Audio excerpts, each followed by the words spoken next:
terhadap terdakwa dengan pidana seumur hidup. Terdakwa Ferdy Sambo dituntut hukuman seumur hidup dalam kasus pembunuhan berencana terhadap Brigadir Yosua Huta Barat. Dalam pemberian tuntutan ini, Jaksa Penuntut Umum atau JPU menyatakan bahwa tak ada hal yang meringankan. Tuntutan terhadap Ferdy Sambo dibacakan oleh JPU dalam sidang di Pengadilan Negeri Jakarta Selatan pada Selasa 17 Januari. Ferdy Sambo dikatakan oleh JPU telah melakukan pembunuhan berencana terhadap Yosua. Ada sejumlah hal yang memberatkan Ferdy Sambo dalam perkara ini. Di antaranya adalah perbuatan Sambo mengakibatkan hilangnya nyawa Yosua dan membuat keluarga korban mengalami duka mendalam.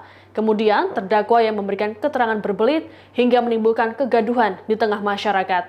JPU menyatakan dalam perkara ini tidak ada hal yang meringankan perbuatan ex-Kadipropam Polri itu.